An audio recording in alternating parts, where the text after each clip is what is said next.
আপনারা চাইলেই খুব সহজে এরকম একটি টেপ বানিয়ে নিতে পারেন। তো আসসালামু আলাইকুম। এখন আমি এই যে দেখুন এই টেপটার লম্বাই নিয়েছি 7 ইঞ্চি, আর হচ্ছে যে এই পাতালে আপনার 14 ইঞ্চি, সেলাই করে আপনার 13 ইঞ্চি থাকবে। যেহেতু একটা আপনার হচ্ছে যে 3 বছরের একটা বাচ্চা ব্যবহার করতে পারে এরকম।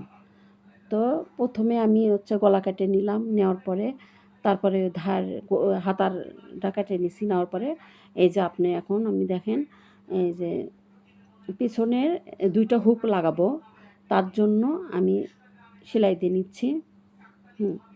এখন এটা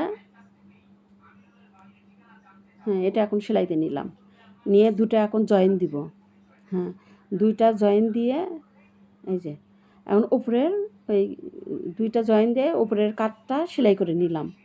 নেওয়ার পরে কাট সেলাই করে নেওয়ার পরে এখন আমি হচ্ছে যে এই গলাতে যে ডিজাইনটা করব সেই ডিজাইনটা এখন আমি এই পাইপিংটা বসে নিব আগে।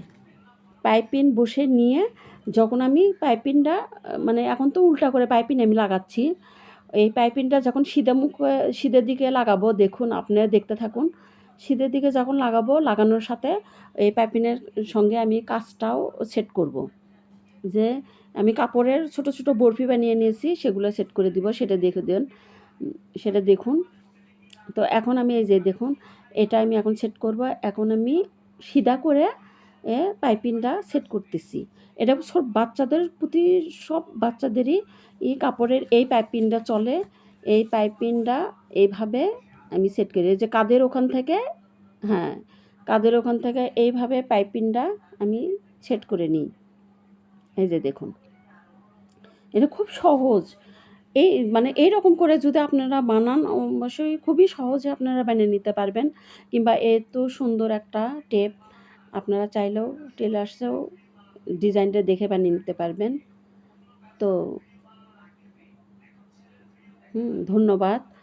আমি এরকম আরও একটু সুন্দর সুন্দর ডিজাইন নিয়ে আপনাদের কাছে আসব। তো এটা আমি খণ্ড খণ্ড দিয়েছি, যে এটা খণ্ড খণ্ড করে কম সময়ের মধ্যে যাতে 2টা 3টা দেখে আপনারা এরকম বানিয়ে নিতে পারেন। ধন্যবাদ।